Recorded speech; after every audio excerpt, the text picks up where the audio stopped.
Ela tem sido descrita como a pior forma de sofrimento. Certa pessoa já a descreveu como a maior provação da sua vida. Ainda outra disse que combatê-la equivale a travar uma desabalada luta sem trégua cada minuto de cada dia. A Organização Mundial de Saúde já a classificou como o primeiro problema de saúde do mundo. Ela pode ser uma assassina, uma inimiga implacável que pode aleijar de forma temporária ou permanente. Conseguir reconhecê-la poderia significar a diferença entre a vida e a morte. Trata-se da depressão mental, um humor inflexível e destrutivo que também produz sintomas físicos ou somatiza doenças. Só para você ter uma ideia do efeito devastador desse mal sobre a humanidade, vale ressaltar que, segundo a Organização Mundial de Saúde, ela se tornou em 98 o mal mais comum entre as mulheres, superando o câncer de mama e as doenças cardíacas. Cerca de 330 milhões de pessoas de ambos os sexos no mundo inteiro padecem desse tipo de sofrimento profundo, o equivalente a 2 vezes a população do Brasil. Estima-se que irão surgir 2 milhões de novos deprimidos a cada ano. Só no Brasil, são mais de 10 milhões de sofredores patológicos. As várias faces do mal incluem o mau humor permanente, a sensação de desconforto e a tristeza profunda, que ultrapassa de 2 ou 3 semanas. Ela tem diversos nomes. É chamada de episódio depressivo, depressão recorrente, depressão maior, depressão unipolar e transtorno unipolar do humor. Existe também o transtorno bipolar do humor. Podemos dizer que esta doença, somada às demais, vem a potencializar o efeito de textos bíblicos, tais como Romanos capítulo 8, versículo 22 e 2 Timóteo capítulo 3, versículo 1. O primeiro texto diz que toda a humanidade persiste em gemer, toda a criação, e junta está em dores até agora. E a segunda passagem diz que nos últimos dias haveria tempos difíceis de manejar. Mas qual é exatamente a causa desse mal? Será que é tudo psicológico? É da cabeça da pessoa? É de ideias que ela cria na mente? Ou será que é o resultado direto dos problemas externos que temos na vida, tais como dificuldades financeiras, doenças, solidão ou problemas familiares? Será que a depressão é uma fraqueza espiritual ou fraqueza de caráter ou de personalidade? O que é mais difícil de suportar? Uma vida em cadeira de rodas, no leito hospitalar, a falta de membros no corpo ou a depressão? Quem tanto pode ser atingido por essa doença? E o que é mais importante, como combater e tratar esse mal e contribuir para que outros também o façam? Bem, inicialmente vale ressaltar que 2 Coríntios 1, 3 e 4 chama a Jeová de o Deus de todo o consolo. E 1 João capítulo 1, versículo 5 diz que Deus é luz e que não há nenhuma escuridão em união com Ele. Portanto, Jeová é iluminantemente esclarecedor. Ele não quer que ninguém sofra ou padeça por falta de conhecimento ou pela ignorância. Em função disso, primeiramente iremos dissipar os conceitos errôneos que existem sobre a depressão. Doença esta que vive incubada num óvulo de preconceito e consequente desrespeito. Isso porque a depressão é uma doença diferenciada. Ela não pode ser auscultada pelo estetoscópio, não pode ser revelada em radiografia, nem observada em exames gerais de laboratório. Não. Localizada na parte mais nobre do corpo, o cérebro, ela se esconde em meio aos 100 bilhões de células neuroniais. Contudo, sabe-se hoje que a depressão é decorrente da atividade química deficiente do cérebro. Por todo o cérebro, acham-se espalhadas o que os cientistas chamam de aminas biogênicas, que são compostos químicos que se concentram especialmente no sistema límbico do cérebro, que tem muito que ver com as emoções. Algumas destas aminas atuam como neurotransmissores, isto é, carregam os impulsos elétricos de uma célula para outra no cérebro. Entre estes estão a dopamina, a norepinefrina e a serotonina. Este último, o hormônio cerebral serotonina, é produzido a partir do aminoácido triptofano, que faz o corpo relaxar. A questão é que mínimos distúrbios no equilíbrio dos neurotransmissores provocam mudanças significativas no comportamento, no pensamento e até no sistema imunológico da pessoa. De modo que a depressão é o resultado do baixo nível dos neurotransmissores. Eles não são produzidos em quantidades suficientes ou são destruídos com excessiva rapidez. Portanto, a depressão é uma doença comprovadamente fisiológica, não tem nada de psicológico. Ela não é menos física do que o diabetes, nem mais mental do que a enxaqueca. Por exemplo, imagine alguém que está com fome e que, em resultado disso, venha a apresentar sintomas físicos, tais como vertigem, e sintomas comportamentais, como irritação e nervosismo. Diria que tudo isso é psicológico? Ou existe um problema real, a falta de alimento? Pois bem, a grosso modo, pode-se dizer que a depressão é um sintoma da fome que o cérebro está passando por falta de neurotransmissores. É como um carro que está sem combustível. Não adianta ficar dando a partida, só vai arriar a bateria. Não adianta ficar dizendo para a pessoa faminta que ela tem de ficar com o rosto animado. Dê comida a ela e ela ficará animada. Do mesmo modo, não adianta dizer ao deprimido que ele tem de se animar, ver a vida com alegria. Não. O seu cérebro precisa produzir mais neurotransmissores. E nesse caso não dá para ir a um supermercado e comprar uma cesta básica de neurotransmissores e entregar para a pessoa doente. O cérebro dela é que tem de produzir isso. Então, como resolver o problema? Sobre isso falaremos daqui a pouco. Mas ainda nesta mesma linha de raciocínio, deve-se sublinhar que a depressão é hereditária. Isso mesmo. Podemos ilustrar a situação com pessoas que nasceram financeiramente pobres em comparação com outras que nasceram financeiramente ricas. As pobres têm maior probabilidade de incorrer em dívidas ou de acabar na lista da assistência social do que as que nasceram ricas. Similarmente, devido à hereditariedade, alguns já nascem pobres, mas não materialmente, e sim emocionalmente. E assim, têm maior probabilidade de incorrer em dívidas em sentido emocional e vir a sofrer de depressão. É como um limite de cheque especial. Se a pessoa ultrapassar aquele limite, ela vai ficar em débito para com o seu banco da saúde e ele não vai pagar a conta. Mas alguns só vêm a apresentar a doença em situações de graves tensões emocionais. Então surge a pergunta, não seria então a depressão um mal circunstancial, provocado pelo ambiente externo em que a pessoa se encontra? Não. Podemos comparar a pessoa deprimida com um carro que enguiça ao subir uma forte ladeira. Em certo sentido, isso se deu pelo fato de subir a ladeira. Por outro lado, se o motor estivesse em bom estado, o problema não teria acontecido.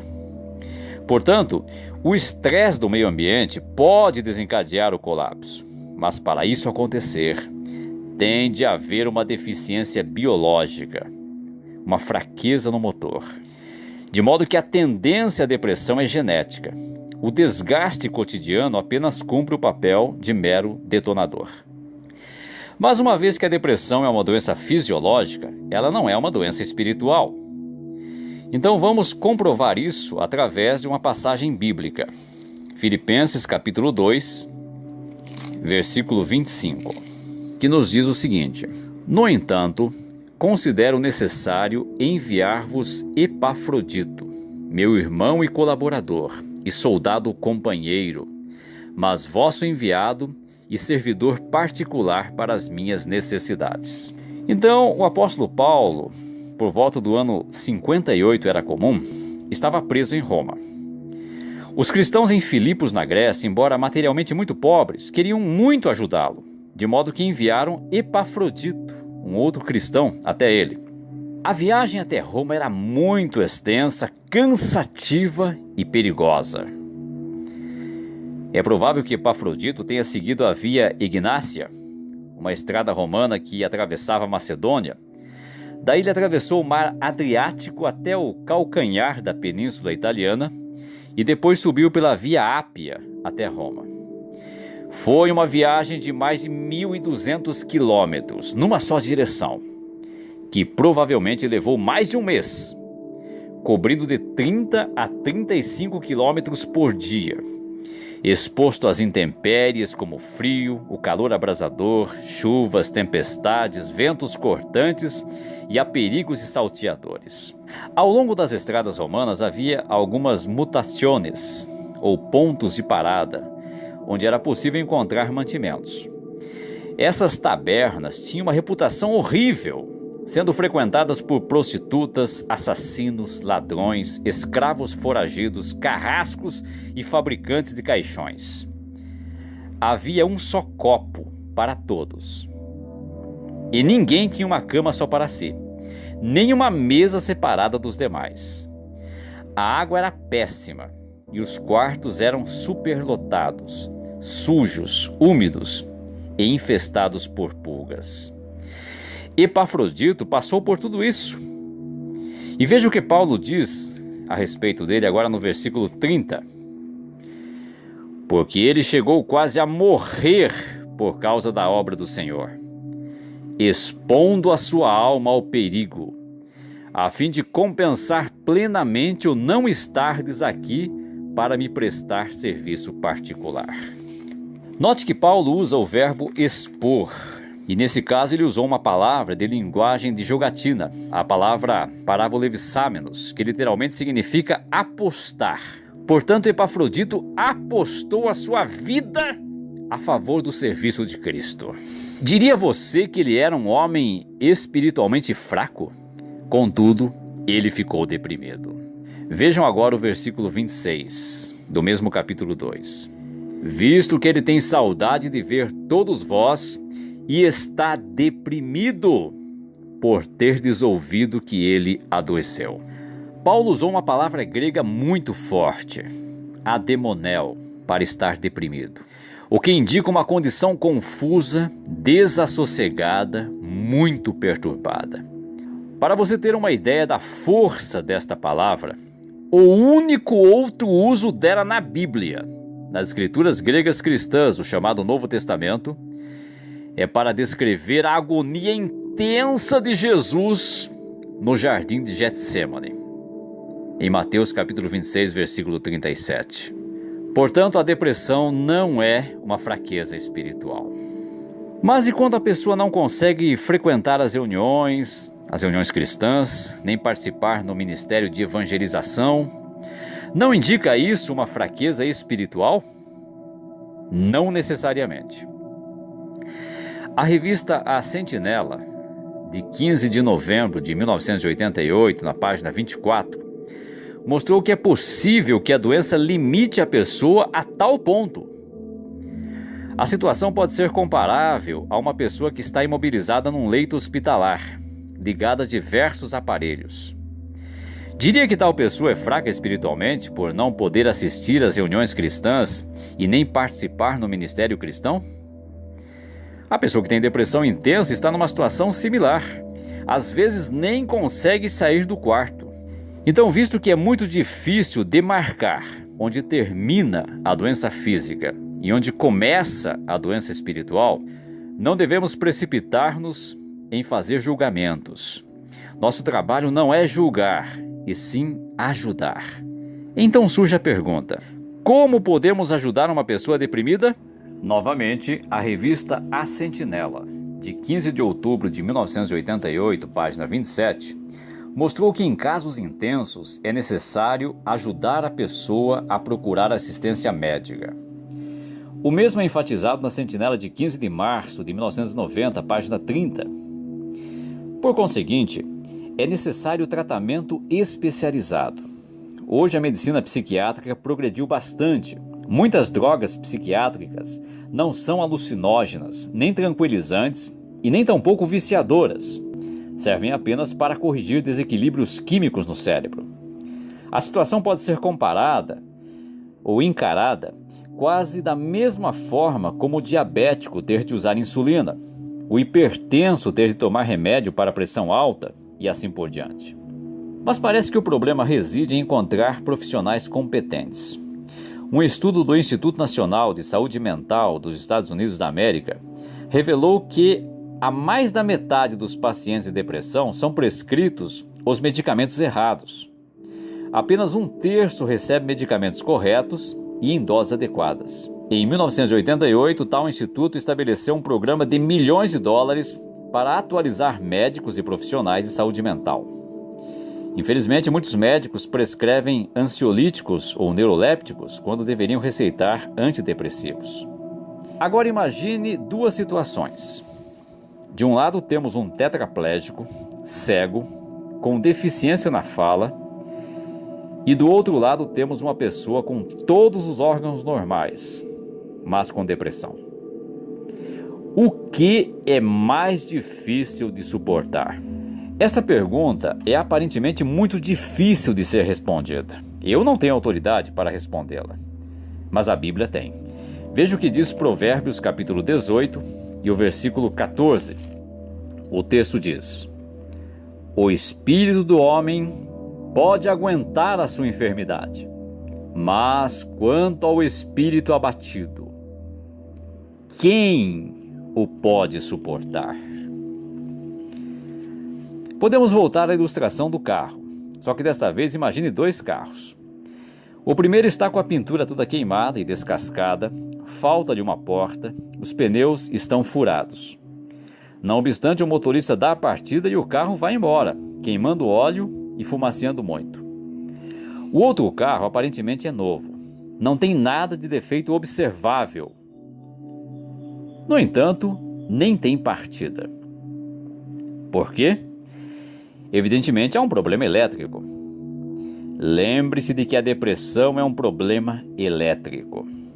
São poucos impulsos elétricos entre os neurônios.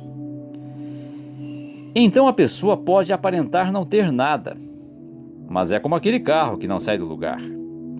E aí é que nós vemos a falha em alguém chegar e dizer a ela: você que tem todos os membros do corpo, é sadio, está aí desanimado. Devia sentir vergonha. Tem pessoas que têm falta de membros e estão sorrindo. É verdade. Só que tais pessoas não foram atingidas no espírito, na sua força motriz. Consequentemente, comentários assim não ajudam em nada. Elas só aumentam ainda mais a carga emocional do deprimido. Aumentam ainda mais o seu sentimento de culpa.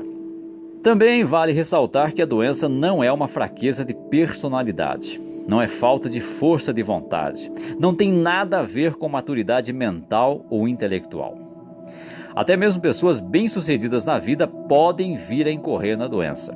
A exemplo disso, temos a revista Veja, de 26 de fevereiro de 1997, também na página 97, que fala de um empresário de Curitiba, chamado Márcio Bamberg, de 41 anos, que ao abandonar a sociedade que tinha numa empresa de consultoria em 91, caiu na depressão. O relato diz que ele passava todos os dias em casa, de pijama, sem coragem para procurar emprego. Perdeu 10 quilos. Teve de pedir dinheiro emprestado aos pais e ao sogro para sustentar a família. Adquiriu então o que os dentistas chamam de bruxismo. Durante o sono, ele rangia os dentes de forma brutal. Em apenas 2 meses, seus dentes caíram inexoravelmente, um a um, restando-lhe apenas 2 caninos e 2 pré-molares. Mas depois de 2 anos de terapia, Bamberg recuperou-se, retomou sua carreira e com sua nova empresa, em 97, estava faturando na época R$60 mil por mês. Então veja que não é um problema de personalidade, de falta de força de vontade, ou de maturidade emocional, mental ou intelectual. Agora, por que as mulheres são mais suscetíveis à depressão do que os homens? A proporção é de 2 para 1. Descobriu-se que os neurônios das mulheres são banhados com quantidades menores de serotonina, que é mais abundante no cérebro masculino. Também a instabilidade hormonal durante a vida, mais acentuada nas mulheres do que nos homens, tem seu papel.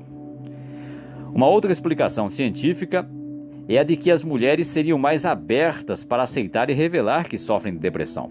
Por ser confundida com um traço de fraqueza de caráter pela sociedade humana, a depressão tende a ser negada pelos homens. Assim, olhando desse ponto de vista, as mulheres estariam sendo mais corajosas do que os homens. E já existe outra doença, uma síndrome conhecida como distimia, também provocada por desequilíbrio químico no cérebro. Essa doença foi reconhecida pela Organização Mundial de Saúde no começo dos anos 90 e afeta mais de 5 milhões de brasileiros. Você conhece aquela pessoa que já acorda de mal com a vida? Conhece? Que não tem vontade de se levantar da cama, que está sempre mal-humorada. É o coloquialmente chamado pavio curto, é pessimista e mesmo nas mais divertidas situações ou festas, não consegue ter prazer? Seria um chato? Não. Um distímico. Hoje a chatice tem outro nome. Chama-se distimia, a síndrome do mau humor crônico. Eu vou fazer aqui uma série de perguntas que são uma adaptação de um teste da Universidade de Cornell, nos Estados Unidos, para ajudar a identificar a distimia. E à medida em que você ouvir as perguntas, procure analisar se você possui esses sintomas mencionados aqui. Primeira pergunta: você fica chateado ou deprimido a maior parte do tempo? 2. Isso vem acontecendo nos últimos 2 anos? 3. Quando você fica deprimido, perde o apetite ou come demais? 4. Você tem problemas para dormir ou dorme muito? 5. Você sempre fica muito cansado? 6. Você tem pouca energia para fazer atividades? 7. Você é introspectivo, uma pessoa fechada? 8. Você se acha sem valor ou como se estivesse sempre falhando? 9. Você tem problemas de concentração? E 10. Você tem problemas para tomar decisões? Se você respondeu sim a 3 ou mais destas perguntas, não descarte a possibilidade de estar com distimia. A diferença entre a depressão e a distimia é que a depressão é incapacitante e a distimia é autolimitante. Quer dizer, no caso da distimia, a pessoa desenvolve as atividades normais da vida, mas sem sentir prazer. O tratamento com medicação adequada ajuda a equilibrar os neurotransmissores do cérebro. Porém, além da ajuda médica, o que podemos pessoalmente fazer? É interessante que certa pesquisa demonstrou que o modo em que pensamos pode influir na química de nosso cérebro. Isso mesmo. Conforme o tipo de pensamento, nós formamos um neurotransmissor diferente. Vamos fazer aqui um teste? Pense num jardim bastante florido, um local atapetado de grama verde. Ou talvez numa praia com gaivotas voando, um lindo pôr do sol, uma brisa suave e refrescante. Se você visualizou isso, então você produziu um neurotransmissor chamado GABA, o ácido gama-aminobutírico, que acalma as células. Isso nada mais é do que uma explicação científica de um texto bíblico que já foi escrito há muito tempo. há muitos séculos. Filipenses capítulo 4 e o versículo 8, que nos diz: Por fim, amados, todas as coisas que são verdadeiras, todas as que são de séria preocupação, todas as que são justas, todas as que são castas, todas as que são amáveis, todas as coisas de que se fala bem, toda virtude que há e toda coisa louvável que há, continuai a considerar tais coisas. Então veja, se focarmos a mente em coisas positivas, evidentemente iremos produzir neurotransmissores que darão alegria, prazer, calma. Observe também que o texto fala de observar coisas que são castas, coisas que são moralmente corretas. Portanto, evite espetáculos que firam a consciência. De modo que temos de ajustar o nosso padrão de pensamentos. Uma das coisas que precisamos riscar da nossa vida é uma palavra chamada perfeccionismo. Querer tudo perfeito. Eclesiastes 7,16, na parte A, fala para não ser justo demais, ou seja, exigente demais. Querer ter sucesso em tudo, ser capaz de suportar qualquer dificuldade com disposição calma, nunca ofender-se, estar sempre no auge da eficiência. Isto simplesmente não existe, é irreal. Estamos muito aquém da perfeição. Outra coisa é descartar a excessiva generalização. Encarar um único acontecimento negativo como se fosse um infindável padrão de derrotas. É 8 ou 80? Não, nem 8, nem 80. Uma única falha, quando conscientemente combatida, não compromete todas as suas qualidades. Deve-se também evitar o errado senso de valores, ou seja, depender do que os outros pensam sobre nós, depender do dinheiro, da posição social, do poder ou das drogas. Temos de depender do que Jeová pensa sobre nós. Portanto, tenha um conceito equilibrado de seu próprio valor. Visto que Deus considera preciosos os seus servos, nossa aprovação não depende de outros humanos. Assim, se alguém com justiça o criticar, reconheça isto como dirigido a algo específico que você fez, e não ao seu inteiro valor como pessoa. Concentre-se nos seus pontos fortes, naquilo em que você é perito. Adicionalmente, devemos aplicar o que diz Filipenses capítulo 3, versículos 13 e 14, onde o apóstolo Paulo escreveu: Irmãos, não me considero ainda como tendo obtido, ele falava sobre a sua esperança de vida eterna. Mas há uma coisa a respeito disso: esquecendo-me das coisas atrás e esticando-me para alcançar as coisas da frente, empenho-me para alcançar o alvo do prêmio da chamada para cima da parte de Deus por meio de Cristo Jesus. Note que Paulo disse sobre deixar as coisas para trás. Ele mencionou aqui sobre esquecer das coisas que ficaram para trás. Então não devemos remoer o passado. Devemos perdoar de coração aqueles que merecem o nosso perdão. É interessante que essa palavra perdoar tem um significado bastante forte, porque esse prefixo per tem um sentido bastante forte e nós encontramos-lo em verbos tais como persistir, que é muito mais do que insistir. É insistir de forma continuada. Perseguir, que é muito mais do que seguir, é seguir encarniçadamente alguma coisa. Perdurar, que é muito mais do que durar, mas é durar continuamente, por um longo período, por toda uma vida. Percorrer, que é mais do que correr, mas é cobrir uma certa distância, muitas vezes grande, enorme. E perdoar é muito mais do que você doar ou dar alguma coisa. É você doar de coração. Então, perdoe o passado, esqueça-o, deixe-o para trás e viva a sua vida a partir de agora. Também não desperceba o valor da oração. Mesmo que não percebamos, as orações dos servos de Jeová são ouvidas instantaneamente, de uma forma talvez que você não perceba no momento, mas irá perceber futuramente. Por fim, temos de evitar a ideia promovida pelo diabo de que nós não valemos nada e de que nós não somos amados.